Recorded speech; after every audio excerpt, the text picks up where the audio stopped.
सर्वमंगल मांगल्ये शिवे सर्वार्थ साधिके शरण्ये त्र्यंबके गौरी नारायणी नमोस्तुते। कृष्णाय वासुदेवाय हरये परमात्मने प्रणतक्लेशनाशाय गोविंदाय नमो नमः।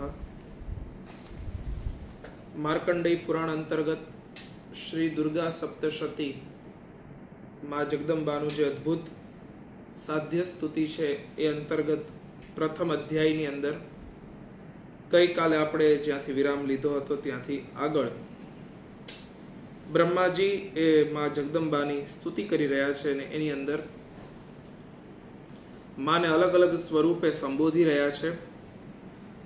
તે અંતર્ગત 77મો શ્લોક તથા સંવૃત્તિ રૂપાંતે જગતોસ્ય જગન્મયે महाविद्या महामाया महामेधा महास्मृति महामोहाच भवती महादेवी महासुरी प्रकृतिस्त्वं च सर्वस्य गुणत्रय विभाविनी। એવું કહી રહ્યા છે કે હે માં જગદંબા, આપ જ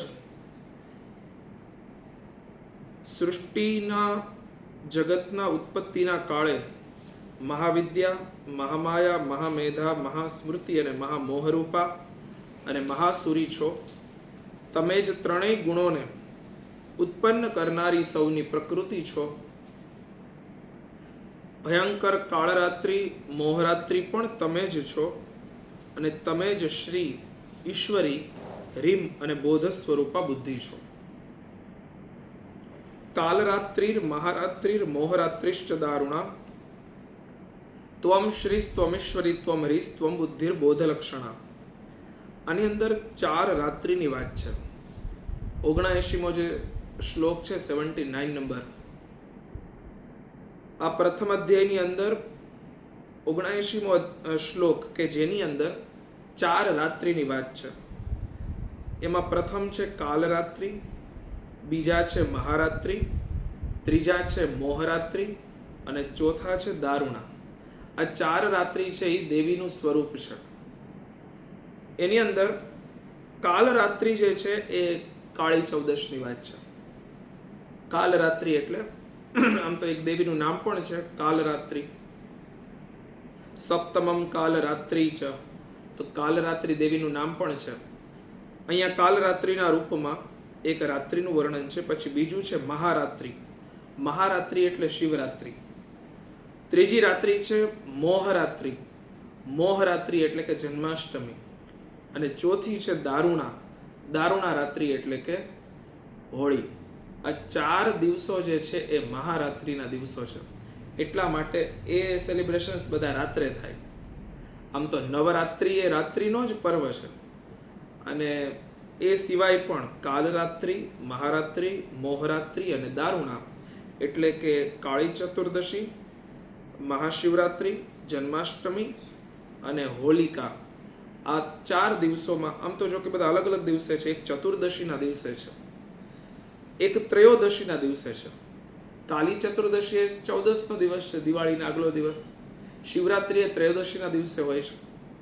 જન્માષ્ટમી એ કૃષ્ણ જન્મ અષ્ટમી એટલે 8મના દિવસે છે, અને દારુણા એટલે કે હોલિકા એ પૂર્ણિમાનો દિવસ છે। આમ 4 અલગ અલગ દિવસે મહારાત્રિના આપણે ત્યાં પર્વ છે। એનું આ જગદંબાનું રૂપ છે એવું કહેલું છે। ત્વમ શ્રી, તમે સ્વયં શ્રી રૂપા છો। ઈશ્વરી, તમે જ બધાના ઈશ્વરી છો। ત્વમ રીમ, તમે જ બધાના રીમ બીજ રૂપે પાલન કરનારા છો। અને બુદ્ધિર બોધ લક્ષણા, એમ રૂપમાં માં સર્જન કરે છે, રીમ રૂપમાં પાલન કરે છે, અને ક્લીમ રૂપમાં માં સંહાર કરે છે। એમ બુદ્ધિર બોધ લક્ષણા, તમે બધાને બોધ સ્વરૂપા બુદ્ધિ આપનારા છો। ત્યારબાદ દેવીના અનેક રૂપોની વાત કરે છે કે લજ્જા પુષ્ટિસ તથા તુષ્ટિસ્ત્વમ શાંતિ ક્ષાંતિરેવ ચ ખડગિની શૂલિની ઘોરા ગદિની ચક્રિણી તથા શંખિની ચાપિની બાણ ભુષુંડી પરિઘાયુધા સૌમ્યા સૌમ્યતરા શેષ સૌમ્યભ્યસ્ત્વતિ સુંદરી પરાપરાણામ પરમા ત્વમેવ પરમેશ્વરી યચ્ચ કિંચિત ક્વચિત વસ્તુ સદસદ્વાખિલાત્મિકે તસ્ય સર્વસ્ય યા શક્તિ સાત્વમ કિમ સ્તુયસે તદા યયા ત્વયા જગત સ્રષ્ટા જગત પાત્યત્યો જગત। કહે છે કે હે માં લજ્જા પુષ્ટિ તુષ્ટિ, શાંતિ અને ક્ષમા પણ તમે જ છો. તમે ખડગ ધારણ કરનારા, શૂળ ધારણ કરનારા, ઘોર રૂપવાળા, ગદા, ચક્ર, શંખ અને ધનુષ્ય ધારણ કરનારા છો. બાણ, ભૂષુંડી અને પરિઘ આ પણ તમારા જ આયુધ છે. તમે સૌમ્ય અને સૌમ્યતર છો. આટલું જ નહીં, જેટલા પણ સૌમ્ય અને સુંદર પદાર્થો છે તે બધા કરતાં પણ તમે અત્યધિક સુંદર છો. પર અને અપર બધાથી પર રહેનારા પરમેશ્વરી તમે જ છો. પર અપર એટલે કે આનાથી ઉપર જે છે, અપર એટલે કે અહીંયા જે કાંઈ છે તે પરાપરાણામ પરમા એનાથી પણ જે ઉપર છે, ઇહલોક અને પારલોકથી પણ જે ઉપર છે એ બધું જાણનારા અને ત્યાં રહેનારા તમે છો. ત્વમેવ પરમેશ્વરી, તમે જ પરમ ઈશ્વરી છો. અને યચ્ચ કિંચિત ક્વચિત વસ્તુ, તે બધાની જે કંઈ પણ શક્તિ છે કે જે સત અને અસત રૂપે રહેલું છે એ બધા જ તમે છો. આવી સ્થિતિમાં તમારી સ્તુતિ કઈ રીતે થઈ શકે? એટલે અમે જે સ્તુતિ કરવા જઈ રહ્યા છીએ તો અમે ખાલી કરીએ છીએ. વાસ્તવમાં તમે સ્તુતિથી પણ પર છો. સ્તુતિ પણ તમારી શું સ્તુતિ કરે? તસ્ય સર્વસ્ય યા શક્તિ સાત્વમ કિમ સ્તુયસે તદા યયા ત્વયા જગત સ્રષ્ટા જગત પાત્યત્યો જગત. જેઓએ આ જગતનું સર્જન, પાલન અને સંહાર કરે છે તે ભગવાનને પણ તમે જ્યારે નિદ્રાધીન કરી દીધા છે ત્યારે તમારી સ્તુતિ કરવામાં અહીં કોણ સમર્થ છે? મને, ભગવાન શંકરને તથા ભગવાન વિષ્ણુને પણ તમે જ શરીર ધારણ કરાવ્યું છે. તો તમારી સ્તુતિ કરવાની શક્તિ કોનામાં છે? કોપી નિદ્રાવશમ નીતઃ કસ્ત્વમ સ્તોતુ મહેશ્વરઃ વિષ્ણુ શરીર ગ્રહણમહમીશાન એવ ચ કારિતાસ્તે યતો તસ્ત્વમ કહ સ્તોતુમ શક્તિમાન ભવેત સાત્વમિત્થમ પ્રભાવૈઃ સ્વૈ રુદારેર દેવી સંસ્તુતા મોહ્યૈતૌ દુરાદર્શા વસુરૌ મધુકૈટભૌ પ્રબોધંચ જગત સ્વામી નિયતામચ્યુતો લઘુ બોધશ્ચ ક્રિયતામસ્ય હંતુમેતો મહાસુરો. હે દેવી, તમારા ઉદાર પ્રભાવોથી જ પ્રશંસિત છો. આ જે બંને દુર્ધર્ષ અસુરો, દુર્ધર્ષ એટલે કે જેને જીતવા બહુ અઘરા છે તેવા, મધુ અને કૈટભ છે, એમને મોહમાં નાખી દો અને જગદીશ્વર ભગવાન વિષ્ણુને સત્વરે જાગૃત કરી દો. સાથોસાથ તેમની અંદર આ બંને મહાન અસુરોને હણવાની બુદ્ધિ પેદા કરી દો.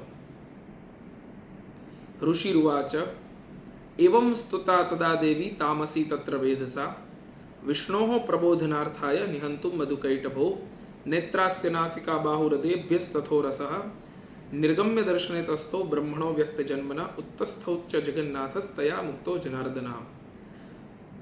હવે ઋષિ કહે છે કે હે રાજન, જ્યારે બ્રહ્માજીએ ત્યાં મધુ અને કૈટભને હણવાના ઉદ્દેશ્યથી ભગવાન વિષ્ણુને જાગૃત કરવા માટે તમો ગુણના અધિષ્ઠાત્રી દેવી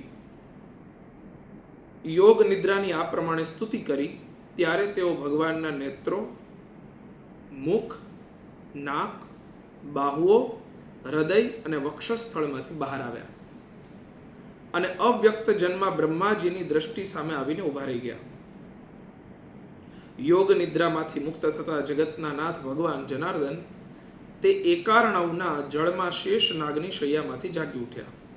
આ કેટલી અદ્ભુત વાત કરી કે સૌથી પહેલા નેત્ર, ત્યારબાદ મુખ, ત્યારબાદ નાક, ત્યારબાદ બંને બાહુઓ અને ત્યારબાદ હૃદય અને વક્ષસ્થળમાંથી નિદ્રા દેવી કે જે તામસી પ્રકૃતિના અધિષ્ઠાત્રી છે. આમાં વાત એવી કરે છે કે જાગીએ ને એ સાત્વિકતા છે, કાર્ય કરીએ રાજસિકતા છે, અને જે સૂઈ જઈએ ને તામસી છે. એટલા માટે આપણે રોજ ત્રણેય ગુણોમાં સ્થિત હોઈએ છીએ. જાગીએ છીએ પૂર્ણ સાત્વિકતા છે, પછી સાત્વિકતા કેટલીક ટકે એ જે તે વ્યક્તિ ઉપર આધારિત છે. પછી જે કામ કરીએ છીએ તો બધું સત્વ અને તમથી મળેલા છે, તો એ બધું રાજસી છે. અને પછી જ્યારે આપણે સૂઈ જઈએ તો એ જે સુવાની જે સ્થિતિ છે એ મહામાયા જે છે એ તામસી પ્રકૃતિની છે. એટલા માટે જેમ સાત્વિકતા વધતી જાય એમ નિદ્રા ઓછી થતી જાય. જેમ સાત્વિકતા વધતી જાય એમ ભોજન ઓછું થતું જાય. જેમ સાત્વિકતા વધતી જાય એમ ઇન્દ્રિયોના વિષયો પ્રત્યેની લાલસા ઓછી થતી જાય. આમ પ્રત્યેક ઇન્દ્રિયો એને જે જોઈએ છે એના તરફ દોડે નહીં અને જે મળે છે એમાં એ તૃપ્ત થઈ જાય તો સમજો કે આ સાત્વિકતા વધી. જો મળી જાય તો મૂકે નહીં, આ રાજસી. અને મળે કે ન મળે ગમે તેમ કરીને ભોગ ભોગવવા, આ તામસી છે. આમ સાત્વિકતા, રાજસી અને તામસી એટલે ગમે તેવું પડ્યું છે છતાં પણ મન એમાં પડે નહીં તો સમજવાનું કે અમુક અંશે સાત્વિકતાનો ભાવ વધી રહ્યો છે. અને ધીમે ધીમે સાત્વિકતા જેમ વધતી જાય પછી તો અત્યંત ભોગોની વચ્ચે પણ વૈરાગ્ય સહજ છે. ઓશો છે એમનું જીવન વૈરાગ્ય હતું, પણ એને જો કોઈ બાહ્ય રીતે જોવે તો તમને લાગે નહીં.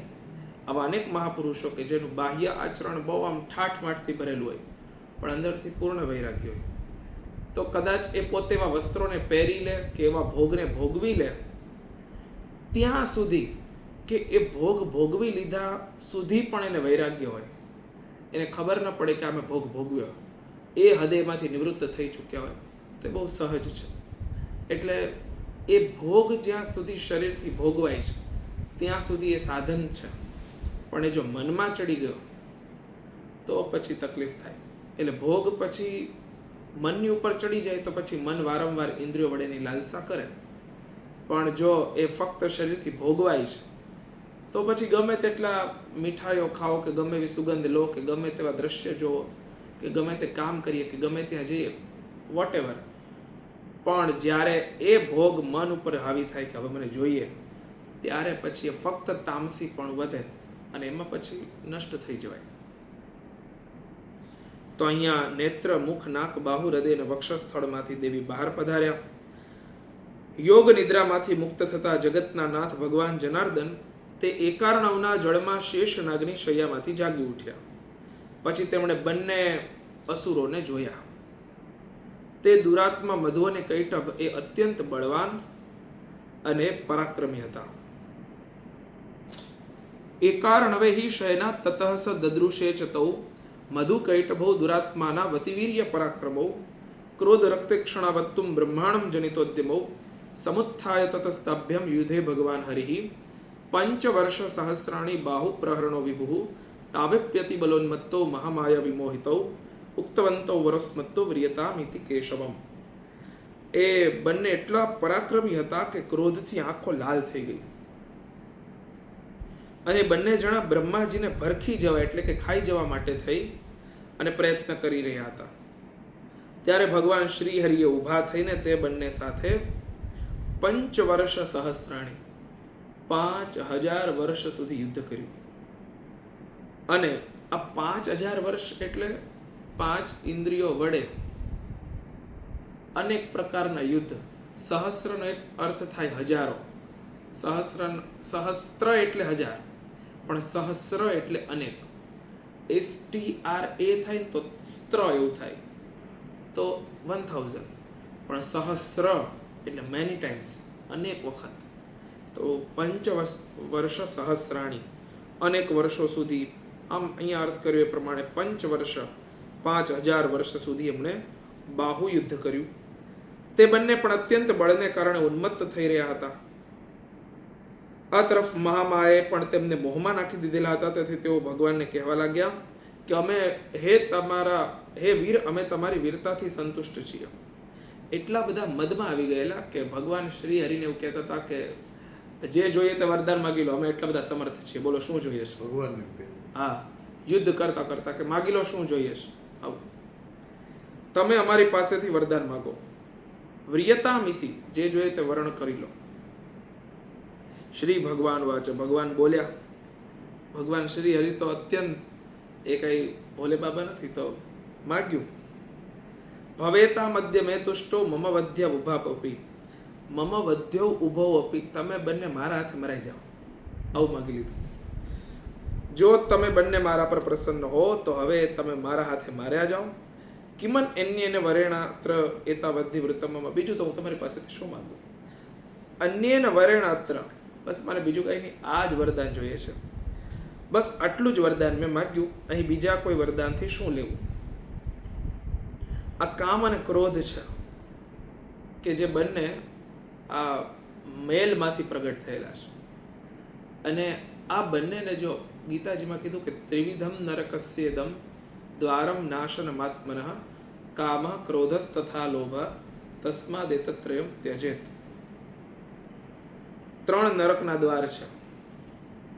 ત્રિવિધમ નરકસ્ય ઇદમ દ્વારમ, અને નાશનમ આત્મનઃ, પોતાની આત્માનો એટલે જીવનો અત્યંત નાશ કરવા માટે આ 3 નરકના દ્વાર આ જમીન ઉપર જ છે. તો એ કયા 3? તો કે કામ, ક્રોધ તથા લોભ. કામ, ક્રોધ અને લોભ આ અત્યંત, તો એ ત્રણેય નરકના દ્વાર છે. તો એને છોડવા માટે શું કહેવાનું? તો કે એને જ કહેવાનું કે તમે અમારાથી દૂર રહો, અમે તમને ખતમ કરવા માંગીએ છીએ અને એનાથી દૂર રહેવાનું છે. કારણ કે આ 3 વસ્તુ આપણા જીવનની હટી જાય છે. કામના અત્યંત વધી જાય તો સુખ જાય, ક્રોધ જો જીવનમાં આવી જાય તો શાંતિ જાય, અને લોભ જીવનમાં આવી જાય તો સંતોષ જાય. કામથી સુખ જાય, ક્રોધથી શાંતિ જાય, અને લોભથી સંતોષ જાય. જીવનની મેઇન નીડેડ 3 વસ્તુ જ છે. સુખ જોઈએ છે, શાંતિ જોઈએ છે, સંતોષ જોઈએ છે. આ 3 હોય તો પછી આનંદ પ્રાપ્ત કરવો બહુ સહજ છે. એટલે સાહજિક રૂપે તાત્વિક ચિંતન કરવામાં આવે તો 3 વસ્તુ જ જીવનમાં મુખ્ય. કોઈ વ્યક્તિ એમ કે મને બહુ બધું ભણી લેવું છે, શું કામ? એને પ્રશ્ન પૂછતા જ આવી છેલ્લે ક્યાં અટકશે? સંતોષ પરમ નિધાનમ. છેલ્લો ખજાનો તેને સંતોષ જ જોઈએ છે. કોઈને પૂછો કે તું ઘણું બધું કમાઈ લે, શું કામ? પ્રશ્ન પૂછતા જાઓ, છેલ્લે શું? કોઈ કહે મને ગાડી જોઈએ, બંગલા જોઈએ, મારે પરણવું છે, મારે સંસ્કારી છોકરા જોઈએ, મારે નોકર ચાકરો જોઈએ, વોટ એવર કે જે એને જોઈએ છે, અંતે એની ખોજ શું છે? તો કે સુખની છે. એને શાંતિ જોઈએ છે અને એને સંતોષ જોઈએ છે. અને આ બધું પામવામાં એ ક્યાંક કામમાં, ક્રોધમાં અને લોભમાં ફસાઈ જાય. એટલે આ જીવનમાં, અને આ 3 રહેશે એવી છે કે જો સુખ છે, કામના છે, એ સુખ વગરની રહી તો કામના પૂરી નહીં થાય. ક્રોધ કે જે કામનો જ છે, પણ એનાથી જો શાંતિ ન મળી તો એ ક્રોધ નકામનો છે. અને લોભ, એનાથી જો સંતોષ ન મળે તો એ લોભ નકામો છે. કોઈ વ્યક્તિ મહિને પગાર આવે ને વેચતો આવે, ઘરમાં આવે તે બધું ખાલીખમ થઈ જાય, તો પછી નાણે નાથાલાલ વાળી જે કહેવત છે, તો એ જો એને હતો કે મારે લોભ નથી કરવો, એને બધું વેચી દીધું, તો પછી ઘરે આવીને શેનો સંતોષ? તો લોભ જરૂરી છે. કોઈ વ્યક્તિ બહુ બધો અવાજ કરતા હોય ને કોઈ સામાન્ય માણસ રાડ નાખે, ચૂપ થઈ જાઓ, અથવા સમાજમાં એવું કંઈક થાય ને કોઈ વ્યક્તિ આગળ આવે, કોઈ સહજ કંઈક આડું થતું હોય, કોઈ પોતાનો અવાજ ઊંચો કરે, તો ક્રોધ તો એ હરેક જગ્યાનો અલગ અલગ પ્રકારનો એક હોય જ, એ જરૂરી છે. એના વગર શાંતિ નહીં હોય. નહીં તો બધું સ્વતંત્રતા છે ને સ્વચ્છંદતા બની જાય જો ક્રોધ ન હોય તો. દ્રૌપદીએ યુધિષ્ઠિરને કીધું, મહાભારતનો પ્રસંગ છે, કે તમે વનમાં બેઠા બેઠા 12 વર્ષ કાઢશો અને સાવ તાપસી વેશ ધારણ કરી લીધો, અને તમારે ચક્રવર્તી રાજા થવું છે. તમારે કાલ સવારે ચક્રવર્તી રાજા થવું છે, અને અત્યારે તમે આ નાટક છે આખવાના ઉપર.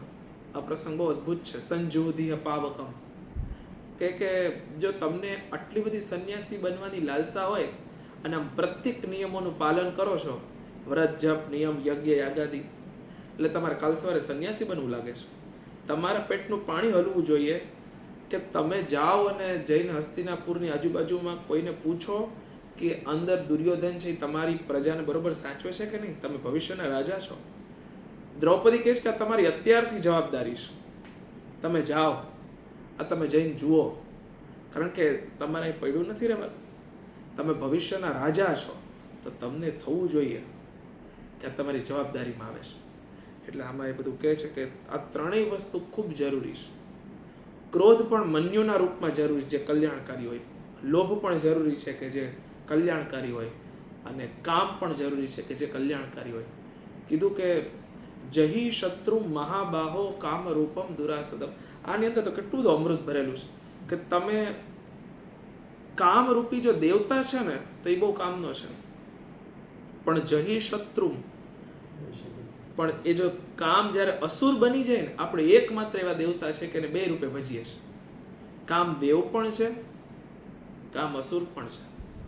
એટલે એ જો જ્યારે પ્રજાની ઉત્પત્તિ માટે કામમાં આવે તો એ કામનો છે, પણ એ જ્યારે દુરાસદમ, જેનાથી હટવું વાસના બની જાય, ઉપાસના મટીને, તો પછી એ કામ છે એ પાડે.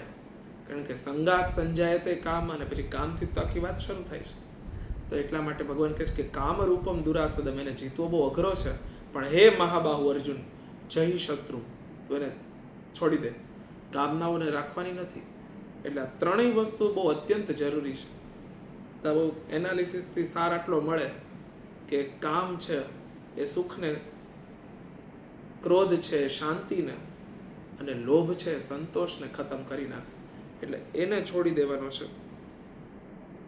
આ બંને એના જ પ્રકાર હતા. એટલે આપણે આપણી આ પંચ ઇન્દ્રિયો વડે, જેમ ભગવાને યુદ્ધ કર્યું, ભગવાન એમની પાસેથી માગ્યું કે હવે તો બીજું શું વરદાન જોઈએ. ઋષિ કહે છે કે આ પ્રમાણે તેઓ છેતરાઈ ગયા, અને તે ત્રણેય જ્યારે સમસ્ત જગતમાં પાણી જ પાણી જોયું, ત્યારે તેમણે કમલ નયન ભગવાનને કહ્યું, જ્યાં પૃથ્વી પાણીમાં ડૂબેલી ન હોય, જ્યાં સૂકું કોરું સ્થાન હોય, ત્યાં અમારો વધ કરો. અને એમ થયું કે આખી પૃથ્વી જો જળમાં હોય તો અમને તો ક્યાંય મારી ન શકે. ઋષિ કહે છે કે ત્યારે ભલે તેમ થાઓ કહીને ભગવાને શંખ ચક્ર ગદા ધારણ કરનારા તે ભગવાને તે બંનેના મસ્તક પોતાની જાંઘ પર રાખીને ચક્ર વડે કાપી નાખ્યા. કહ્યું કે આ ક્યાં પૃથ્વી ઉપર છે, આ તો પૃથ્વીની બહાર છે. આ બધું જ છે ને ભગવાનને ખૂબ આમ સરસ રીતે આવે કે જ્યાં રાક્ષસોની બુદ્ધિ પૂરી થાય ને, ત્યાંથી ભગવાન પોતાનું કામ નવું શરૂ કરે. ભગવાને મોહિની બનીને પેલાને મસ્તક ઉપર હાથ મુકાવી દીધો. પેલો એટલો બધો અત્યંત બાણાસુર, હા, પોતે એટલો બધો આમ કામાસક્ત હતો કે હવે તો ભગવાને વરદાન એવા બધા લઈ લીધેલા હોય. એટલે પછી ભગવાનની પાસે એટલી બધી વ્યવસ્થાઓ છે. હિરણ્યકશિપુએ કેટલી શરત રાખી, ભગવાને બધી શરતોને માત કરીને નૃસિંહ નારાયણનું રૂપ પ્રગટ કર્યું. એવા અદ્ભુત અદ્ભુત રૂપો. તો આવી રીતે ઋષિ કહે છે કે વંચિતાભ્યામ મિતિ તદા સર્વ માપો મયમ જગત વિલોક્યતાભ્યામ ગદિતો ભગવાન કમલેક્ષણ આવામ જહીન યત્રોર્વી સલિલેન પરિપ્લુતા ઋષિર્વાચ તથેત્યુક્ત્વા ભગવતા શંખ ચક્ર ગદાભૃતા કૃત્વા ચક્રેણ વૈચ્છિન્ને જઘને શિરસી તયોઃ એવમેષા સમુત્પન્ના બ્રહ્મણા સંસ્તુતા સ્વયં પ્રભાવમસ્યા દિવ્યાસ્તુ ભૂયઃ શૃણુ વદામિ તે ઐં ઓમ.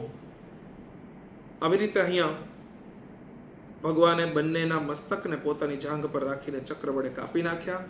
આ પ્રમાણે આ દેવી મહામાયા બ્રહ્માજી વડે સ્તુતિ કરાયાથી સ્વયં પ્રગટ થયા હતા. હવે ફરી તેમના પ્રભાવનું વર્ણન કરું છું, તે તમે સાંભળો. આમ પ્રથમ અધ્યાય સંપન્ન થયો. દ્વિતીય ચરિત્ર એ દ્વિતીય માં મહાલક્ષ્મીનું ચરિત્ર છે ને એની અંદર આગળ મહિષાસુર મર્દિની દેવીની કથા છે. પેલું જે આખું મહિષાસુર મર્દિની સ્તોત્ર છે અત્યારે બહુ પ્રસિદ્ધ છે. હૈગિરી નંદિની નંદિત મેદિની વિશ્વ વિનોદિની નંદિનું તો આખું છે. તો એની મૂળ કથા આની અંદર છે. વિનિયોગ કહ્યો છે ઓમ શ્રી દુર્ગાય નમઃ. ઓમ મધ્યમ ચરિત્રસ્ય વિષ્ણુ ઋષિ મહાલક્ષ્મીર દેવતા ઉષ્ણિક છંદ શાકંભરી શક્તિ દુર્ગા બીજમ વાયુસ્તત્વમ યજુર્વેદ સ્વરૂપમ શ્રી મહાલક્ષ્મી પ્રીત્યર્થમ મધ્યમ ચરિત્ર જપે વિનિયોગ. ધ્યાનમ ઓમ અક્ષસ્રક પરશુમ ગદેશુ કુલિશમ પદ્મમ ધનુષ્કુંડિકામ દંડમ શક્તિમસિમ ચ ચર્મ જલજમ ઘંટામ સુરાભાજનમ શૂલમ પાશ સુદર્શને ચ દધતિમ હસ્તૈ પ્રસન્નાનનમ સેવે સૈરિભમર્દિની મહાલક્ષ્મીમ સરોજ સ્થિતામ. આ મધ્યમ ચરિત્ર કે જેના ઋષિ એ વિષ્ણુ છે, તેના દેવતા મહાલક્ષ્મી છે, એનો છંદ એ ઉષ્ણિક છે, શાકંભરી દેવી શક્તિ છે કે જેમણે શાકની વર્ષા કરેલી, આનું બીજ એ દુર્ગા બીજ છે, આનું જે તત્વ છે એ વાયુ તત્વ છે, અને આમનો વેદ એ યજુર્વેદ છે. અને મહાલક્ષ્મીજીની પ્રસન્નતા માટે થઈને બીજું ચરિત્ર છે એનો વિનિયોગ અહીંયા આપેલો છે. માં જગદંબા મહાલક્ષ્મીનું એક અદ્ભુત ધ્યાન કરેલું છે. હું પદ્માસન પર બેઠેલા પ્રસન્ન વદના મહિષાસુર મર્દિની ભગવતી મહાલક્ષ્મીનું ભજન કરું છું કે જેઓ પોતાના હાથોમાં અક્ષમાલા, અક્ષ એટલે રુદ્રાક્ષ, એવી કથા છે કે શિવજી જે તાંડવ નૃત્ય કર્યું અને ત્યારે એમના જે હર્ષાશ્રુ વહ્યા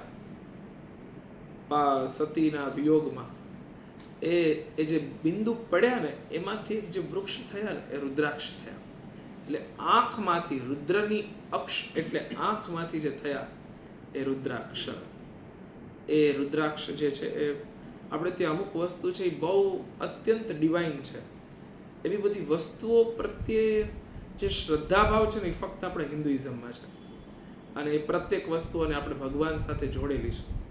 અમુક દેવતાઓ સાથે અમુક વૃક્ષો જોડાયેલા છે, અમુક પ્રાણીઓ જોડાયેલા છે. આ બધાની પાછળ કેટલું અદ્ભુત અદ્ભુત ચરિત્ર છે. અક્ષમાલા માં ધારણ કરે છે એટલે કે રુદ્રાક્ષમાલા. પરશુ ધારણ કરે છે. ગદા, બાણ, વજ્ર, પદ્મ, ધનુષ્ય, કુંડિકા, દંડ, શક્તિ, ખડગ, શંખ, ઘંટા, મધુપાત્ર, શૂળ, પાશ અને ચક્ર ધારણ કરેલા છે. આમ ટોટલ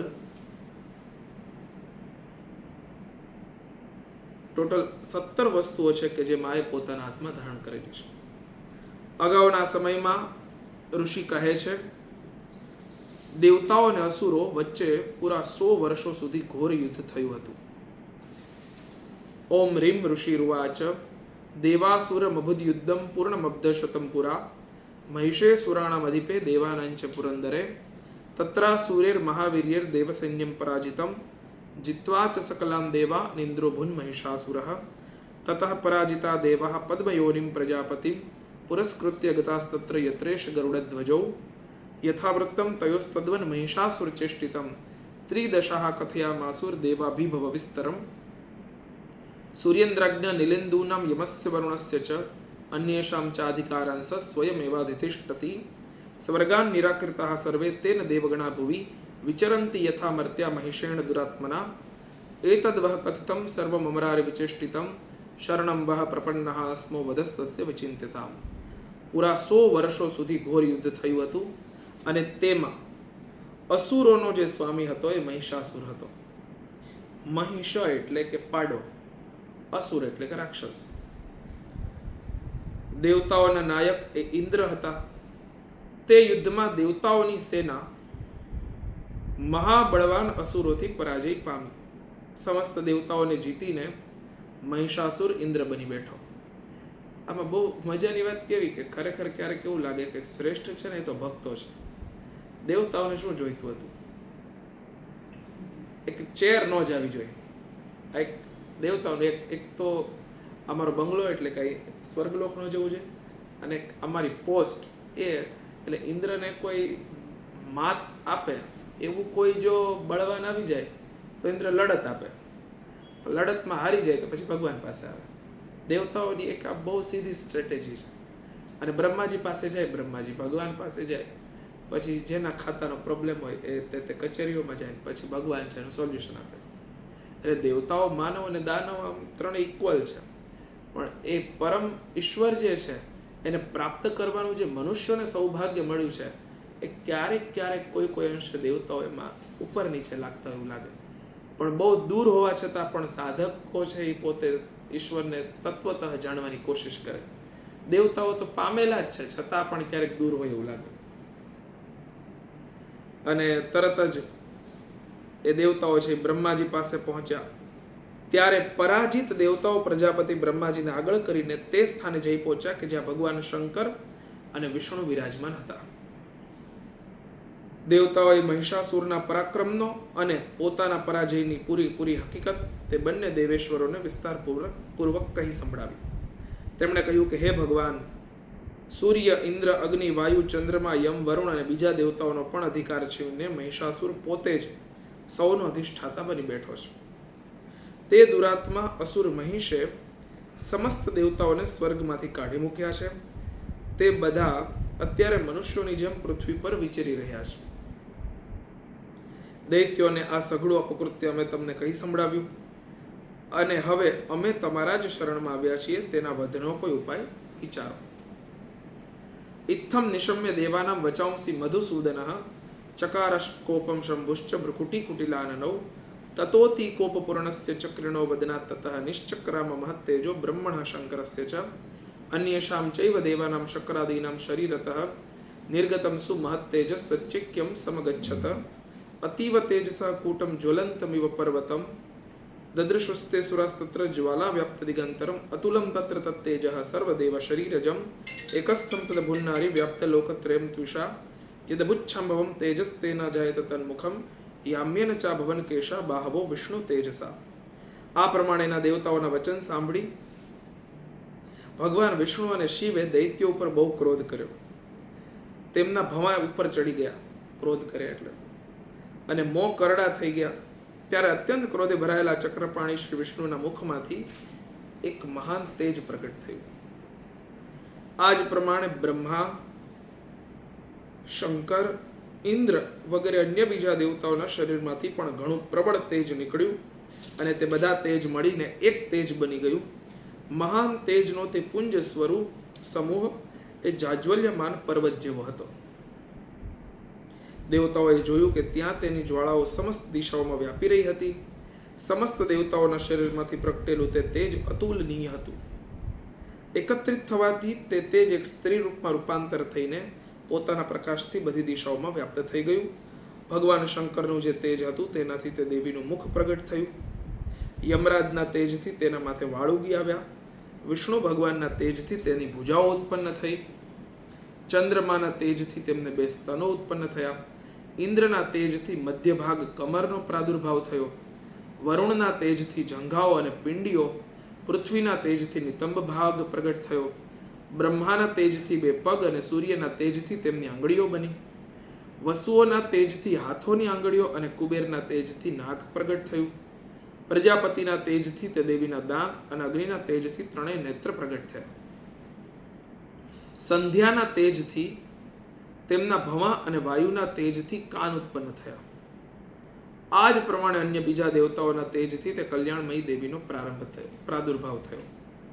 સૌમ્યેન સ્તનયોર યુગ્મમ મધ્યમ ચૈન્દ્રેણ ચાભવત વારુણેન ચ જંઘોરુ નિતંબસ તેજસા ભુવઃ બ્રહ્મણસ તેજસા પાદૌ તદંગુલ્યોર કે તેજસા વસુનંચ કરાંગુલ્યઃ કૌબેરેણ ચ નાસિકા તસ્યાસ્તુ દંતાઃ સંભૂતાઃ પ્રાજાપત્યેન તેજસા નયનત્રિતયં જગ્યે તથા પાવક તેજસા ભ્રુવૌ ચ સંધ્યોસ્તેજઃ શ્રવણાવનિલસ્ય ચ અન્યેષાં ચૈવ દેવાનાં સંભવસ્તેજસાં શિવા તતઃ સમસ્ત દેવાનાં તેજો રાશિ સમુદ્ભવાં તામ વિલોક્ય મૃદમ પ્રાપુરમરા મહિષાર્દિતઃ શૂલમ શૂલાદ વિનિષ્કૃષ્ય દદૌ તસ્યૈ પિનકધૃક ચક્રમ ચ દત્તવાન કૃષ્ણ સમુત્પાદ્ય સ્વચક્રતઃ. ત્યારબાદ સમસ્ત દેવી દેવતાઓના તે તેજ પુંજથી પ્રગટ થયેલા તે દેવીને જોઈને મહિષાસુરથી ત્રસ્ત બનેલા દેવતાઓ ઘણા પ્રસન્ન થયા. પિનાકધારી ભગવાન શંકરે પોતાના શૂળમાંથી એક શૂળ કાઢીને તેમને આપ્યું. ભગવાન વિષ્ણુએ પણ પોતાના ચક્રમાંથી ચક્ર ઉત્પન્ન કરીને ભગવતીને અર્પણ કર્યું. વરુણે પણ શંખ આપ્યો. અગ્નિએ તેમને શક્તિ આપી. વાયુએ ધનુષ્ય અને બાણ ભરેલા બે તર્કસ એટલે કે ભાથા આપ્યા. સહસ્ત્ર આંખોવાળા દેવરાજ ઇન્દ્રએ પોતાના વજ્રમાંથી વજ્ર ઉત્પન્ન કરીને આપ્યું અને ઐરાવત હાથી પરથી ઉતરીને એક ઘંટ પણ આપ્યો. યમરાજે કાળદંડમાંથી પ્રગટ કરેલો દંડ આપ્યો.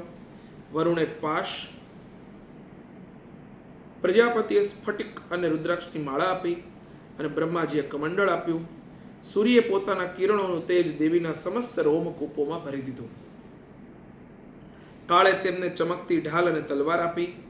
ક્ષીર સમુદ્રે ઉજ્જવળ હાર અને ક્યારેય જીર્ણ નહીં થનારા બે દિવ્ય વસ્ત્ર આપ્યા અને એ સાથે જ દિવ્ય ચૂડામણી, બે કુંડળ, કડા, ઉજ્જવળ અર્ધચંદ્ર, બધા બાહુઓ માટે કેયુર, બે પગો માટે નિર્મળ નુપુર, ગળાની સુંદર હાંસડી અને બધી આંગળીઓમાં પહેરવા માટે રત્નોની બનેલી વીંટીઓ પણ આપી અને વિશ્વકર્માએ તેમને અત્યંત નિર્મળ પરશુ આપ્યું. શંખમ ચ વરુણઃ શક્તિમ દદૌ તસ્ય હુતાશનઃ મારુતો દત્તવાંશ્ચાપમ બાણપૂર્ણે તથે શુધિ વજ્રમિન્દ્ર સમુત્પાદ્ય કુલિશાદમરાધિપ દદૌ તસ્ય સહસ્રાક્ષો ઘંટા મૈરાવતાદ ગજાત કાલદંડાદ યમોદંડમ પાશમ ચાંબુપતિર્દદૌ પ્રજાપતિશ્ચક્ષમાલવ દદૌ બ્રહ્મા કમંડલું સમસ્ત રોમકૂપેષુ નિજરશ્મિન દિવાકરઃ કાલશ્ચ દત્તવાન ખડગમ તસ્યાશ્ચર્મ ચ નિર્મલમ શિરોદશ્ચામલમ હારમ અજરે ચ તથાંબરે ચૂડામણીમ તથા દિવ્યમ કુંડલે કટકાની ચ અર્ધચંદ્રમ તથા શુભ્રમ કેયુરાન સર્વ બાહુષુ નૂપુરો વિમલો તદ્વદ ગ્રેવે યકમનુત્તમમ. એ સાથે અનેક પ્રકારના અસ્ત્ર અને અભેદ્ય કવચ આપ્યા. આ ઉપરાંત માથા અને વક્ષસ્થળ પર પહેરવા માટે ક્યારેય નહીં કરમાતા કમળોની માળા આપી. સમુદ્રએ તેમને સુંદર કમળનું પુષ્પ આપ્યું. હિમાલયે સવારી માટે સિંહ અને જાત જાતના રત્ન આપ્યા. ધનાધિપતિ કુબેરે મધુથી ભરેલું પાનપાત્ર આપ્યું અને સમસ્ત નાગોના રાજા શેષ કે જેઓ આ પૃથ્વીને ધારણ કરે છે એમણે મણિઓથી શોભતો નાગહાર આપ્યો. આ જ પ્રમાણે અન્ય દેવતાઓએ પણ આભૂષણો અને અસ્ત્રો શસ્ત્રો આપીને દેવીનું સન્માન કર્યું. ત્યારબાદ તેમણે વારંવાર અટ્ટહાસ કરતા મોટા અવાજે ગર્જના કરી અને તેમના ભયંકર અવાજથી સઘળું આકાશ ગુંજી ઉઠ્યું. દેવીએ અત્યંત મોટા અવાજે કરેલી તે સિંહ ગર્જના ક્યાંય સમાઈ શકી નહીં. તેથી આગળ આકાશ નાનું લાગવા માંડ્યું. તેનો અત્યંત પ્રબળ પ્રતિધ્વનિ એટલે કે પડઘો પડ્યો, જેનાથી સમગ્ર વિશ્વમાં હલચલ મચી ગઈ અને સમુદ્રો કાપી ઉઠ્યા. પૃથ્વી ડોલવા લાગી અને બધા પર્વતો હાલવા લાગ્યા.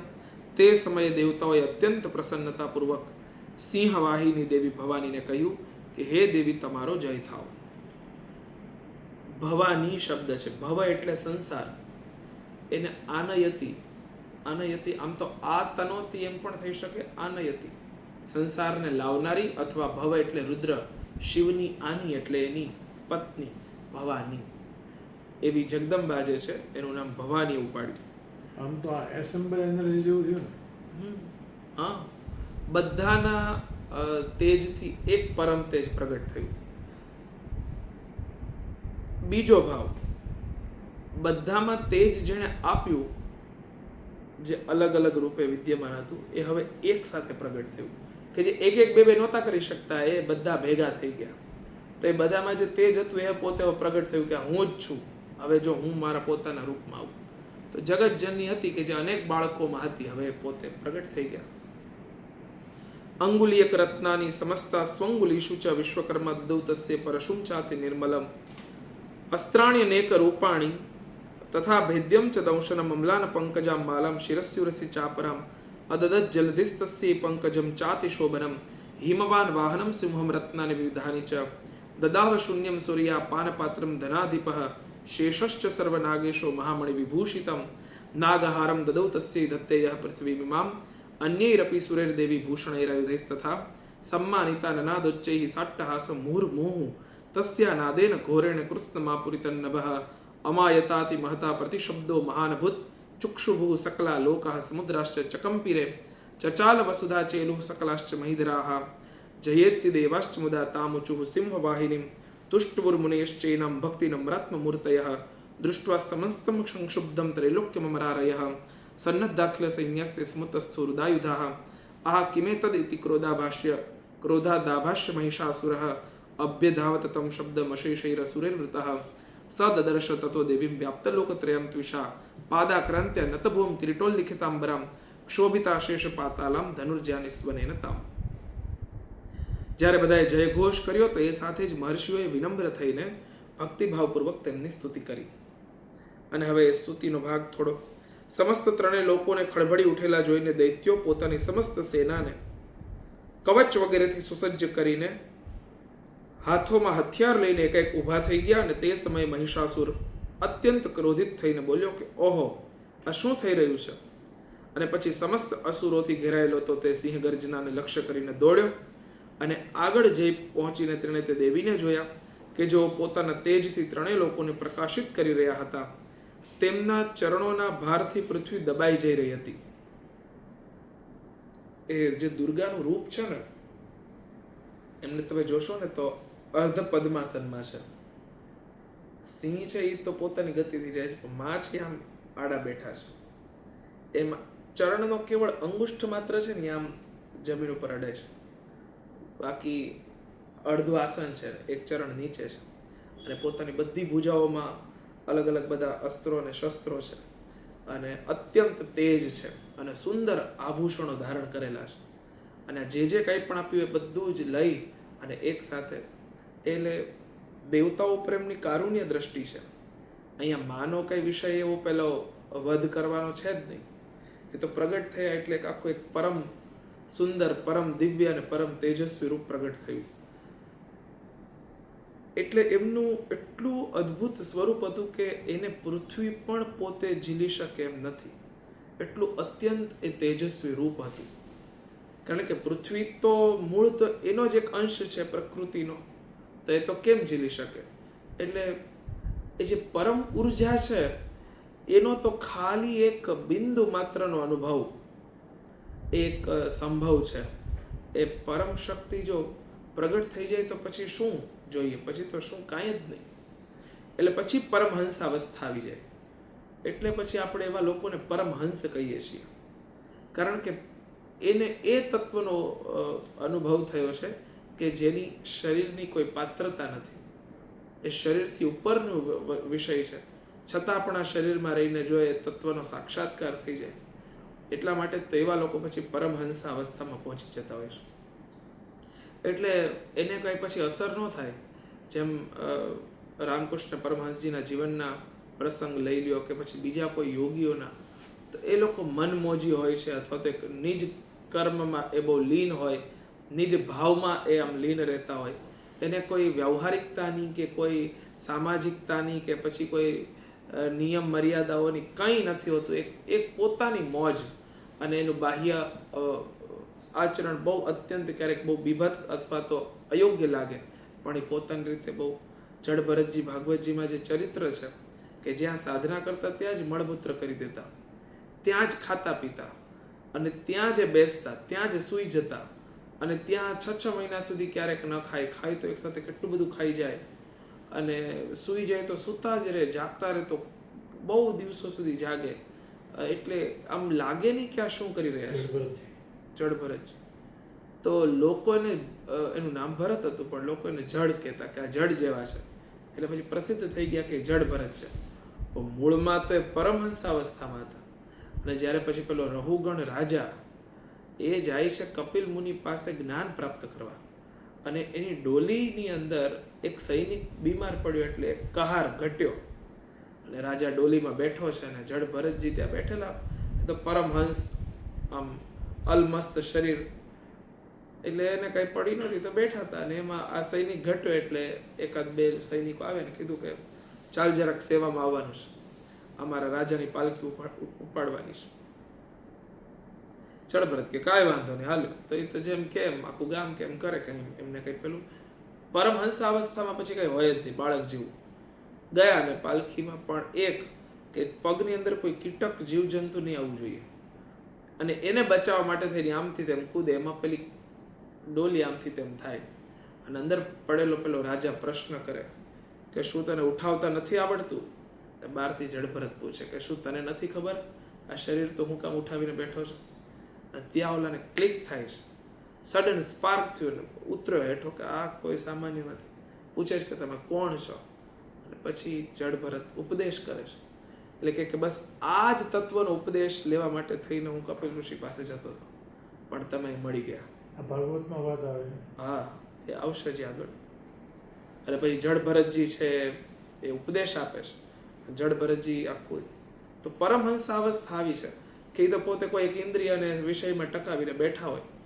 જેમ રામકૃષ્ણ પરમહંસે કીધેલું કે ભલી મોટી વેદ વેદાંતની વાતો કરતા હોય ને એમાં કોઈ જો રસગુલ્લા ગુલાબજાંબુ લઈને આવે તો રામકૃષ્ણ પરમહંસ મોટી વેદ વેદાંતની શરીરની ઉપરની વાતો કરતા હોય, પણ જો ગુલાબજાંબુનો ડબ્બો જોઈ ગયા તો બધું સાઈડ મૂકીને પહેલા એ પોતાના ભક્ત તરફ દોડે. અનેક શિષ્યો બેઠા હોય, એમાંથી જેના હાથમાં ડબ્બો હોય ત્યાં જઈને બેસી જાય ખાવા માટે લોકો જોતા હોય. શારદા દેવી બહુ ખીજાતા કે તમે કેટલું સારું ન લાગ્યા, તમે લોકોની વચ્ચે જઈને બેસી જાઓ, લોકો તમને ગુરુ કે આ કરે તે કરે, તમને પૂજે, એ લોકોનો તમારા પ્રત્યે બહુ દિવ્ય ભાવ હોય, અને તમે આમ કેવું ખરાબ ન લાગે કે તમે એમની વચ્ચે જઈને બેસી જાઓ ને પછી તમે આવી રીતે ખાઓ પીઓ? એટલે પછી રામકૃષ્ણ પરમહંસ કે આ એકમાત્ર એવી વસ્તુ છે કે જેમાં મારું મન ચોટેલું છે. જેથી મેં અન્નનો ત્યાગ કર્યો ને તેથી જોઈ લેજો કે પછી રામકૃષ્ણ પરમહંસ 3 દિવસ જ જીવશે. કારણ કે બાકી બધેથી તો નિવૃત્ત થઈ ગયો છે, મને કંઈ સ્પર્શી શકે એમ નથી એટલી હદે. બાકી પરમહંસ ક્યારે કહેવાય? એટલે આમાં તો મેં મારી વૃત્તિને ચોંટાડીશ.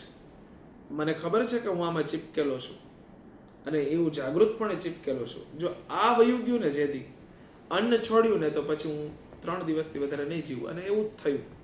એમણે અન્નનો ત્યાગ કર્યો ને પછી 3 દિવસ પછી મહાસમાધિમાં લીન થયા. તો આવું થતું હોય છે.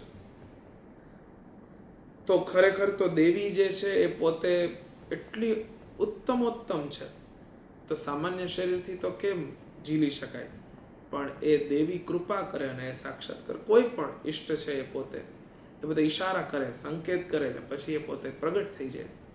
તો સંકેત જ કાફી છે કે એ છે.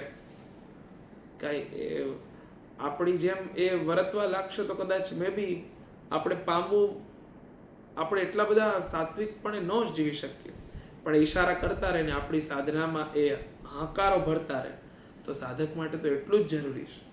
બાકી એ જે પરમ તેજ ને પરમ દિવ્યતા છે એનો અનુભવ આ શરીરથી તો કેવાય થાય, પણ સાક્ષાત્કાર મનુષ્ય શરીરમાં શક્ય છે. એટલે એ આની લેવલમાં આવીને ભગવાન આપણી સાથે રમે.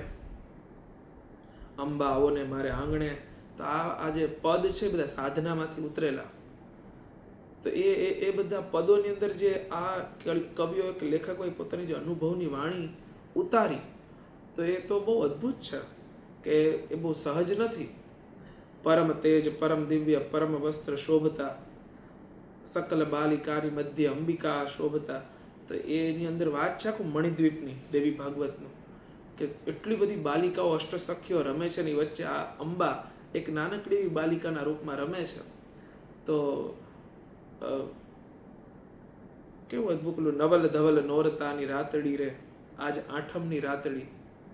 એ આખું જે પદ છે તો એની અંદર છે કે અમે તો કેમ કરીને તમને જોઈ શકીએ, પણ આ મણિદ્વીપ રૂપી આ ભવનની અંદર જ્યારે આપ દેવીનું જે ભવન છે એનું નામ મણિદ્વીપ છે, એની અંદર જ્યારે આપ રમી રહ્યા હો છો એ બાલિકાના રૂપમાં, બાલિકા એટલે 5 થી 10 વર્ષની એ નાનકડી એવી દેવી જ્યારે રમતી હોય છે, જગતજનની છે, પણ પોતે બીજના રૂપમાં એક બાલિકાના રૂપમાં રમતી હોય છે, તો અમે તેને કેમ જોઈ શકીએ?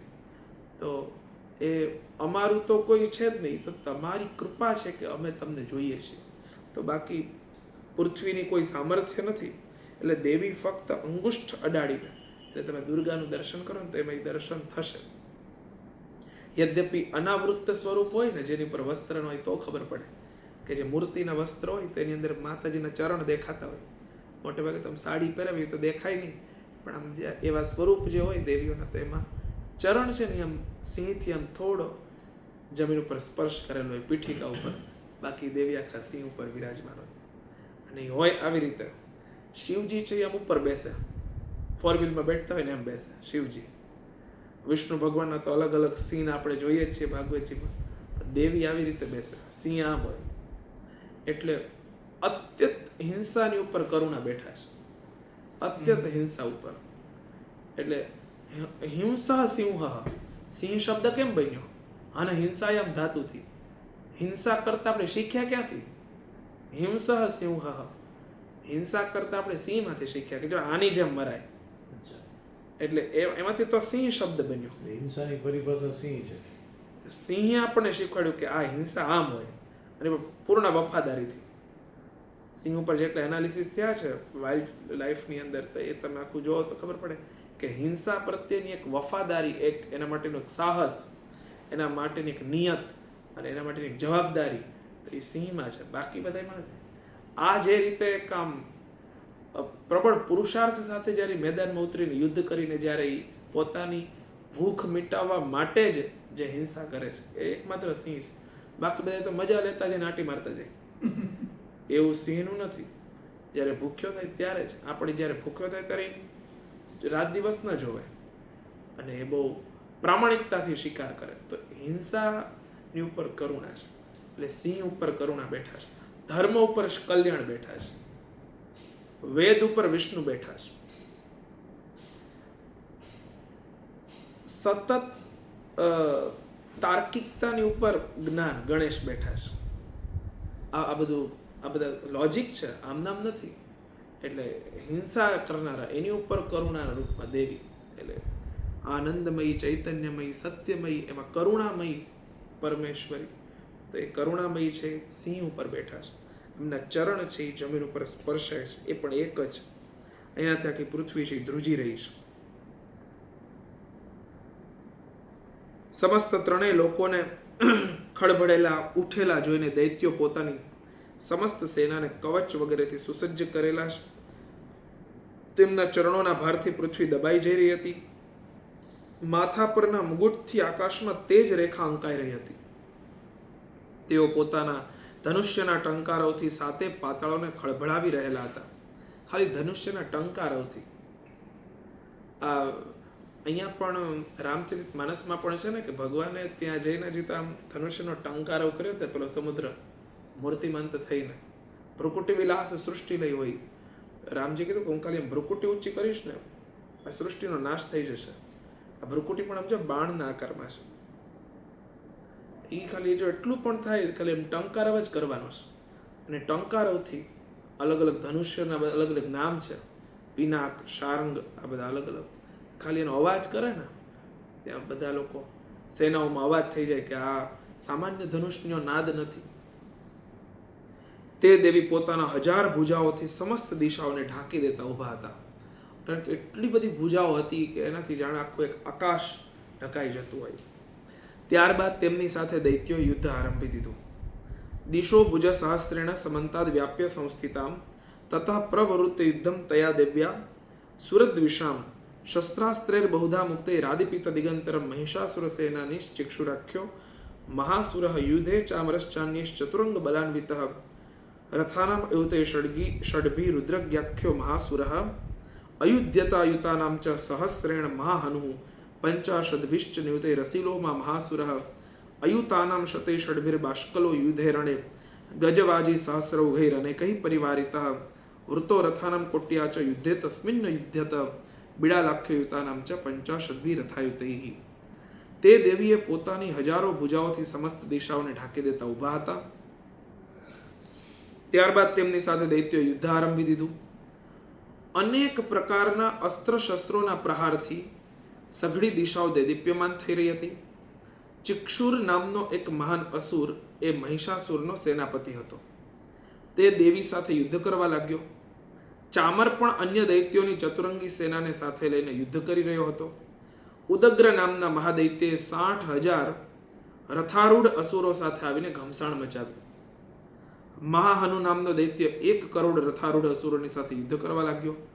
જેના રૂવાડા તલવાર જેવા તીક્ષ્ણ હતા. તે અસીલોમા નામનો મહાદૈત્ય 5 કરોડ રથારૂઢ સૈનિકો સહિત યુદ્ધમાં જોડાયો. 60 લાખ રથારૂઢ અસુરોથી ઘેરાયેલો બાષ્કલ નામનો દૈત્ય પણ યુદ્ધભૂમિમાં લડવા લાગ્યો. પરિવારિત નામનો દૈત્ય હાથી સવારો અને ઘોડે સવારોની અનેક ટુકડીઓ તેમજ 1 કરોડ રથારૂઢ અસુરોની સેના સાથે લઈને યુદ્ધ કરવા લાગ્યો. 5 અબજ રથારૂઢ અસુરોથી બિડાલ નામનો દૈત્ય યુદ્ધ કરવા લાગ્યો. આ સિવાય બીજા પણ હજારો મહાદૈત્યો રથો, હાથીઓ, ઘોડાઓવાળી સેનાને સાથે લઈને ત્યાં દેવી સામે યુદ્ધ કરવા લાગ્યા. મહિષાસુર પોતે તે યુદ્ધભૂમિ પર કોટી કોટી હજારો રથો, હાથીઓ અને ઘોડાઓવાળી સેનાથી ઘેરાયેલો ઊભો હતો. તે બધા દૈત્યો તોમર, ભિંદીપાલ, શક્તિ, મુસળ, ખડગ, પરશુ, પટ્ટીશ વગેરે અસ્ત્રો શસ્ત્રોનો પ્રહાર કરતા રહીને દેવી સાથે યુદ્ધ કરી રહ્યા હતા. કેટલાક દૈત્યોએ તેમના પર શક્તિના પ્રહાર કર્યા, કેટલાકે પાશ ફેંક્યા.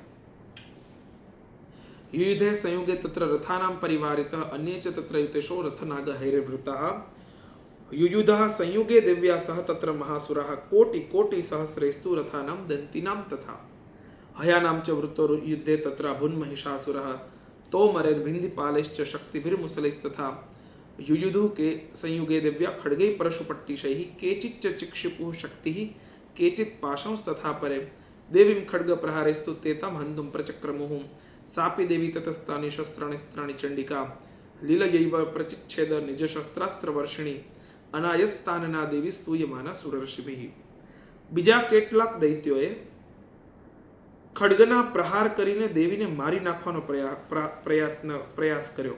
દેવીએ પણ ક્રોધે ભરાઈને રમત રમતમાં જ પોતાના અસ્ત્રો શસ્ત્રોની વૃષ્ટિ કરીને તે દૈત્યોના તે સમસ્ત અસ્ત્ર શસ્ત્રો કાપી નાખ્યા. તેમના મુખ પર પરિશ્રમ કે થાકનું લેશ માત્ર પણ નામ નિશાન ન હતું. દેવતાઓ અને ઋષિઓ તેમની સ્તુતિ કરી રહ્યા હતા અને તે ભગવતી પરમેશ્વરી દૈત્યોના શરીરો પર અસ્ત્ર શસ્ત્રોની ઝાડી વરસાવી રહ્યા હતા. દેવીનું વાહન સિંહ પણ ક્રોધે ભરાઈને પોતાની કેશવાળી હલાવતો અસુરોની સેના વચ્ચે એવી રીતે વિચરતો હતો કે જાણે જંગલોમાં દાવાનળ ફેલાઈ રહ્યો હોય. યુદ્ધ ભૂમિમાં દૈત્યો સાથે યુદ્ધ કરતા દેવી અંબિકાએ જેટલા નિશ્વાસ છોડ્યા તે બધા તત્કાળ સેંકડો હજારો ગણો રૂપે પ્રગટ થઈ ગયા અને તેઓ પરશુ, ભિંદીપાલ, ખડગ, પટ્ટીશ વગેરે આયુધો વડે અસુરોનો સામનો કરવા લાગ્યા. દેવીની શક્તિથી વૃદ્ધિ પામેલા તે ગણો અસુરોનો નાશ કરતા કરતા નગારા, શંખ વગેરે વાદ્યો વગાડવા લાગ્યા. તે સંગ્રામ રૂપી મહોત્સવમાં કેટલાય ગણો મૃદંગ વગાડી રહ્યા હતા. આજે મહિષાસુર મર્દિની સ્તોત્ર જે છે ને આખું, અય ગિરી નંદિની, નંદિત મેદિની, વિશ્વ વિનોદિની, નંદિત નુતે, ગિરિવર વિંધ્ય શિરોધી નિવાસિની, વિષ્ણુ વિલાસિની, જિષ્ણુ નુતે, ભગવતી હે, ક્ષિતિ કંઠ કુટુંબિની, ભૂરી કુટુંબિની, ભૂરી કૃતે, જય જય હે મહિષાસુર મર્દિની, રમ્ય કપરદિની, શૈલ સુતે. આ બધા નામ છે. અત્યારે બોલ્યો તો તમને સમજાણું કે આમ આમ છે કે આપણું તો તમને નહોતું ક્લિક એવું થાય છે. હા, તો આ તમે એક એક શબ્દ જો સાંભળો પછી એક એક શ્લોકમાં અય નિજ હુંકૃતિ માત્ર નિરાકૃત ધૂમ્ર વિલોચન ધૂમ્ર શતે, તો હુંકૃતિ માત્રેણ આમ કર્યું ત્યાં અનેક ગણો પ્રગટ થયા આ બધા ધૂમ્ર લોચન બધાને ખતમ કર્યા.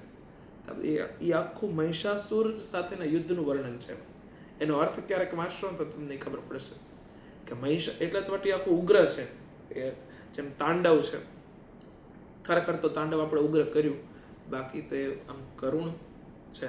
ટટલી આંગળી કોઈની હલવાઈ જાય પછી કોઈ સ્તુતિ કરે તો એ કાંઈ રાડો નાખીને ના કરે. તે થોડુંક પણ આપણે ગાય જટાટવી ગલ, પણ એનો એક રાગ, એનો એક છંદ અલગ છે. જટાટવી ગલ જ્વલ પ્રવાહ પાવિત સ્થલે. તો આપણે પણ એ રીતે કર્યું છે ને કે થોડુંક મજા આવે. હા, એ તો પછી ઓલું જટાટવી ગલ જ્વલ એ એક અલગ છે. એમ આ પણ એક એ આખું યુદ્ધનું વર્ણન છે. એટલે છંદ પ્રમાણે કોણે લખ્યું મહિષાસુર મર્દિની? કોણ?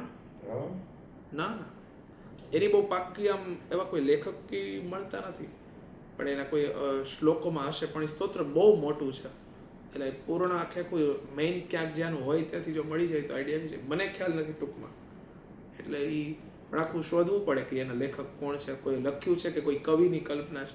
પણ એમાં મૂળ વાત આ છે, મહિષાસુર મર્દિનીના યુદ્ધનું વર્ણન છે. એના તમે મૂળ અર્થ વાંચો તો એમાં એટલું અદ્ભુત, જેમ ભીષ્મ દાદાએ કેમ સ્તુતિમાં અદ્ભુત વર્ણન કર્યું છે, એ મહિષાસુર સાથે દેવીનું યુદ્ધ કેવું થયું હોય.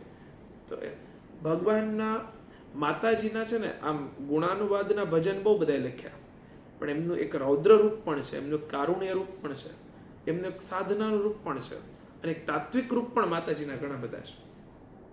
દેવી સાહિત્ય ઘણું બધું લખાયું છે અને દેવી ઉપર બહુ બધું કહેવાયું છે. પણ આપણે ત્યાં અમુક સમયોમાં અમુક વિષયો એટલા બધા ઉપડ્યા અને સમાજે એને એટલા બધા પસંદ કર્યા કે અમુક વિષયો, બાકી દેવી ભાગવત કે દેવીઓના શાક્ત ગ્રંથો પર બહુ બધું સાધના પંથમાં સૌથી શંકરાચાર્યજીનું છે. અચ્છા, બને તો એવા અંતિમ શ્લોકમાં એવું લખેલું હોય કદાચ, એવું બને. તો એવી રીતે આ મહિષાસુર મર્દિની જે સ્તોત્ર છે એમાં આનું જ વર્ણન છે. ત્યારબાદ એ દેવીની શક્તિથી વૃદ્ધિ પામેલા તે ગણો અસુરોનો નાશ કરતા કરતા નગારા, શંખ વગેરે વાદ્યો વગાડવા લાગ્યા. તે સંગ્રામ મહોત્સવમાં કેટલાય ગણો મૃદંગ વગાડી રહ્યા હતા. ત્યારબાદ દેવીએ ત્રિશૂળ, ગદા અને શક્તિની વર્ષા કરીને ખડગ વગેરે આયુધોથી સેંકડો મહાદૈત્યોનો સંહાર કરી નાખ્યો. કારણ કે દેવીને તો 1000 ભુજાઓ હતી, આ બધા તો એક બે જ હતા, તો એક સાથે બધા ઉપર પ્રહાર કરી રહ્યા હતા. અત્યાર સુધી આટલો મોટો મહાસંગ્રામ કે જેમાં કરોડોની સેનાઓ હોય અને એમાં કોઈક સ્ત્રી લડતી હોય, એકમાત્ર દેવી જગદંબા, અને એ પણ એક નારીના રૂપમાં. અત્યાર સુધી પુરુષોની વાતો આપણે ત્યાં દેવતાઓના રૂપમાં છે, પણ દેવી કે જેની અંદર બધા જ પુરુષોની તાકાત છે, એટલે સર્વ તેજ સમર્થા જે છે એ હવે અને પોતાના અનેક આયુધોથી જ્યારે યુદ્ધ કરે છે, આવું વર્ણન અહીંયા એકમાત્ર જગ્યાએ મળે છે. દેવીના બધા યુદ્ધ છે એ આમ થોડાક અલગ છે. ઘણા બધા દૈત્યોને પાશથી બાંધી અને ધરતી પર ઘસેડ્યા. કેટલાય દૈત્યોને તેમણે તીક્ષ્ણ તલવારના પ્રહારથી બબે ટુકડા થઈ ગયા. કેટલાયને ગદા પ્રહારથી ઘાયલ થઈને ધરતી પર સૂઈ ગયા. કેટલાય મુસળના પ્રહારથી અત્યંત ઘાયલ થઈને લોહી ઓકવા લાગ્યા. કેટલાય દૈત્યો શૂળથી છાતી ફાટી જવાને કારણે ધરતી પર ઢગલો થઈને પડ્યા. તે રણભૂમિમાં બાણોના સમૂહની વર્ષાથી કેટલાય અસુરોની કમરો તૂટી ગઈ. બાજ પક્ષીની જેમ ઝપટ મારનારા દેવોને ત્રાસ આપતા દૈત્યો પણ પોતાના પ્રાણ છોડવા લાગ્યા. કેટલાયના હાથ છિન્ન ભિન્ન થઈ ગયા. કેટલાયની ગરદનો કપાઈ ગઈ. કેટલાય દૈત્યોના માથા કપાઈને પડવા લાગ્યા અને કેટલાય અસુરોના શરીર મધ્ય ભાગે જ ચીરાઈ ગયા. કેટલાય મહાદૈત્યો જંઘાઓ કપાઈ જવાથી પૃથ્વી પર ઢળી પડ્યા. આજે ઓલું પટ્ટીશ આવે ને, એક પટ્ટી આવે અને આમ પટ્ટીના રૂપમાં ફેરવે ને એટલે કપાઈ જાય તો ખબર ના પડે. મરાઠાઓએ સૌથી વધારે વાપરેલી. હા, એવું મૂવીઝમાં તમે ક્યાંક જોયું હશે. એક ઓલી બહુ ફિલ્મની ક્લિપ્સ વાયરલ થયેલી. બાજી પ્રભુ સરદેસાઈ ભારતમાં એ 12 ફૂટની પટ્ટી રાખતા. અચ્છા. જેણે શિવાજીને બચાવેલા. હા, એટલે આખું કટકને ઊભું રાખી દીધું. એ પોતે શહીદ થઈ ગયા પણ એ પટ્ટી હતી. બાજી પ્રભુ સરદેસાઈ. એટલે આ પટ્ટીશ આમાં કેટલું આમ કોઈને જો આવા બધા અસ્ત્રો શસ્ત્રો વિશેનું જ્ઞાન મેળવવું હોય તો આમાં એક સાથે કેટલું આખું લિસ્ટ મળી જાય. પછી એના ઉપર એ કેટલા પ્રકારના હોય, કેવા કેવા હોય. બધી ગદાઓ એક સરખી નથી. તમે મહાભારત જેવા ગ્રંથો ઉપાડો તો બધાના બધા આયુધો સરખા નથી. બધાના પોતપોતાના એક ધનુષ્ય છે તો એની પોતપોતાની એક છે. કોઈમાં એક સાથે અમુક પ્રકારના અમુક એ બધાનું એક મહત્વ છે.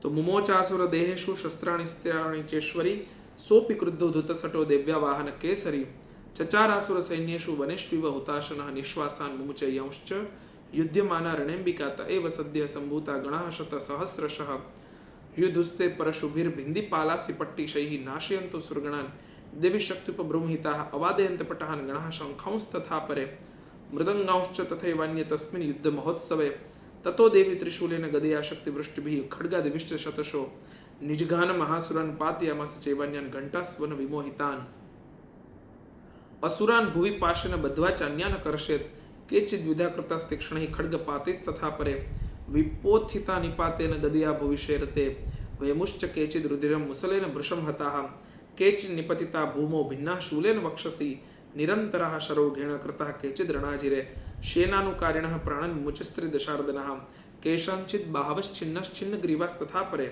શિરાંસી પેતુરન્યેષા મન્ય મધ્ય વિદારિતાઃ વિચ્છિન્ન જંઘાસ્ત્વપરે પેતુરુર્વ્યમ મહાસુરા એક બાહવક્ષી ચરણા કેચિદ દિવ્ય દ્વિધાકૃતાઃ છિન્ન્યપી ચાન્ય શિરસી પતિતાઃ પુનરુત્થિતાઃ.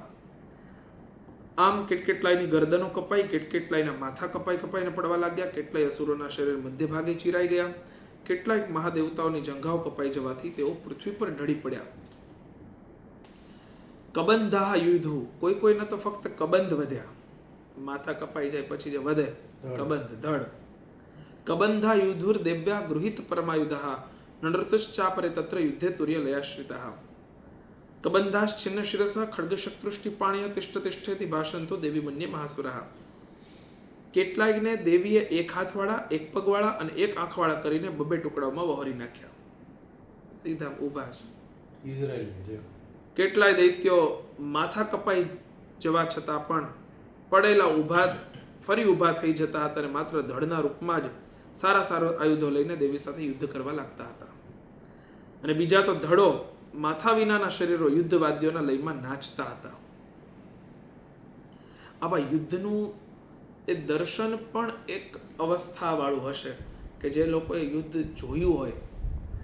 એટલું તો અદ્ભુત એ દેવીનું સ્વરૂપ, એની સામે આટલા અમુક સંખ્યાઓમાં જે અગણિત હોય, અસંખ્ય અસીમિત હોય એવી એ સંખ્યામાં યુદ્ધ અને એનું એટલું બીભત્સ કે ઉગ્ર કે ભયાનક એ વાતાવરણ અને એની અંદર જે સંકલ્પથી યુદ્ધ થતું હોય અને એમાં એક પોતાને બહુ પ્રબળ અને ગૌરવશાળી દર્શાવવાનો સૌ ને કે આમાં તો હોમાઈ જવાની પણ એક શહીદ થવાની પણ એક લાલસા હોય કે અમારો આનીથી ઉદ્ધાર થાય. આ પણ એક દિવ્યતા છે. પાતિતૈઃ રથનાગાશ્વે રસુરેશ્ચ વસુંધરા અગમ્યાસા ભવત્તત્ર યત્રાભૂત સમહારણઃ શૌણિતૌઘા મહાનદ્યઃ સદ્યસ્તત્ર પશુશ્રુવુઃ મધ્યે ચાસુર સૈન્યસ્ય વારણાસુર વાજિનાં ક્ષણે નતન મહાસૈન્ય મસુરાણમ તથાંબિકા નિન્યક્ષયમ યથાવહની સ્તૃણ દારૂ મહાચયમ સચ સિંહો મહાનાદ મુત્સૃજંદત કેસર શરીરભ્યો મરારેણા મસુનિવ વિચિન્વતી દિવ્યા ગણેશતૈસ્તત્ર કૃતમ યુદ્ધમ મહાસુરૈ યથેષામ તુતુષુર દેવઃ પુષ્પવૃષ્ટિમુચો દિવી ઓમ. કેટલાય તો માથા વગરના ધડ, હાથમાં ખડગ શક્તિ અને વૃષ્ટિ લીધેલા દોડતા હતા, અને અન્ય બીજા મહાદૈત્યો તો થોભો ઉભા રહો કહેતા દેવીને યુદ્ધ માટે પડકારતા હતા. જ્યાં આ ભયંકર યુદ્ધ થઈ રહ્યું હતું ત્યાંની ધરતી દેવીએ નષ્ટ કરેલા રથો, હાથીઓ, ઘોડાઓ અને અસુરોની લાશોથી એવી પથરાઈ ગઈ હતી કે ત્યાં ચાલવું ફરવું અસંભવ બની ગયું હતું. દૈત્યોની સેનામાં હાથીઓ, ઘોડાઓ અને અસુરોના શરીરોમાંથી એટલા વધુ પ્રમાણમાં રક્તપાત થયો હતો કે થોડી જ વારમાં ત્યાં લોહીની મોટી મોટી નદીઓ વહેવા લાગી. જગદંબાએ અસુરોની વિશાળ સેનાનો ક્ષણભરમાં નાશ કરી દીધો, બરાબર એવી જ રીતે કે જેમ ઘાસ અને લાકડાના મોટા ઢગલાને આગ થોડી જ ક્ષણોમાં ભસ્મ કરી દે છે. અને તે સિંહ પણ પોતાની કેશવાળી હલાવીને જોર જોરથી ગર્જના કરતો રહીને દૈત્યોના શરીરોમાંથી જાણે તેમના પ્રાણ હરી લેતો હતો. ત્યાં દેવીના ગણોએ પણ તે મહાદૈત્યોની સાથે એવું યુદ્ધ કર્યું કે જેનાથી આકાશમાં ઉભેલા દેવતાઓ તેમના પર ઘણા સંતુષ્ટ થયા અને પુષ્પવૃષ્ટિ કરવા લાગ્યા. એ એટલા મોટા જગદંબા હોય, તેનો સિંહ પણ એટલો વિશાળ હોય, અને એ સિંહ જ્યારે ગર્જના કરતો હોય એના ડરથી જ અડધા તો, અને પછી એ ડરને લઈને છતાં પણ યુદ્ધ માટે સામે આવતા હોય, અને પછી પેલો ઘુરક્યા કરતો હોય, અને પછી માં એના ઉપર પોતાના અસ્ત્રો, એટલે બહુ જાણે એ લોકો જાણતા જ હતા કે મારો ઉદ્ધાર કરવા માટે આ દેવી છે આવ્યા છે, અને પોતે પોતાના શરીરને હોમી અને જાણે મહાગ્નિની અંદર પોતાને લીન કરતા હોય. પ્રત્યેક યુદ્ધમાં જ્યાં ભગવાન ઉદ્ધાર, એટલા માટે આપણે ત્યાં વધ શબ્દ વાપરવાની મનાઈ છે. આની અંદર પુષ્પિકામાં જ્યાં વધ શબ્દ છે ને, દેવી દુર્ગા સપ્તશતીનો નિયમ છે, પુષ્પિકાની અંદર આ નથી બોલવામાં આવતું. ખરેખર આ જે અધ્યાયનું નામ છે એ પાઠના ક્રમમાં નથી બોલવામાં આવતું. નામ શું છે? કે આની અંદર મહિષાસુરના ઉદ્ધારની કથા છે, પણ ત્યાં શબ્દ વધ વપરાયો છે. પણ આગળ નિયમમાં લખ્યું છે કે ત્યાં એ શબ્દ નહીં વાપરવાનો. ઇતિ, વધ, અધ્યાય આવું બધું નથી બોલવાનું. શું કામ? તો કહે છે કે ઉદ્ધારનો ભાવ છે, અહીંયા વધનો ભાવ નથી. પાઠમાં તો એક મીમાંસક મત છે કે એ નથી કરવાનું, કે એક નિયમ છે કે ભાઈ એ પુષ્પિકા નથી બોલવાની. આ એક પાઠનો નિયમ છે કે આપણે એ પુષ્પિકા નથી બોલતા. જેમ ગીતાજીમાં બોલીએ ઓમ તત્સદિતિ શ્રીમદ ભગવદ્ ગીતાસુ ઉપનિષદસુ બ્રહ્મ વિદ્યાયામ યોગશાસ્ત્રે શ્રી કૃષ્ણાર્જુન સંવાદે અમુક યોગો નામનો અમુક અધ્યાય, એમ આપણે બોલીએ. આમાં એવું નથી. શ્રી માર્કંડેય પુરાણે સાવર્ણિકે મન્વંતરે દેવી મહાત્મ્ય પ્રથમ, દ્વિતીય, તૃતીય એમ બોલવા. તો એ શું કામ? તો કે આમાં બધા ઉદ્ધારની જ કથા છે. કામ, ક્રોધ, લોભ, મદ, મોહ, માત્સર્ય રૂપે બધા, ને એ બધાને તો ત્યાં વધની વાત નથી. તેમાં આપણે ત્યાં વધ એ શબ્દ, એમ ભાગવતજી ભણતા તો એમ કે વધ શબ્દ નહીં બોલવાનો, ઉદ્ધાર કરવાનો. ભગવાન વધ થોડા કરે, વધ તો આપણે એકબીજાને કરીએ. હત્યામાં, વધમાં, ઉદ્ધારમાં બહુ ફરક છે. એટલે હત્યા નહીં, આ વધ નહીં, આ ઉદ્ધાર છે. એટલે આમ બીજો અધ્યાય છે આજે સંપન્ન થયો. અહીંયા સુધી રાખીએ. પછી તૃતીયોધ્યાયથી આગળ આવતીકાલે મહિષાસુરના ઉદ્ધારની અને એમના યુદ્ધની આખી કથા છે. પછી કાલે જોઈશું. જય શ્રી કૃષ્ણ.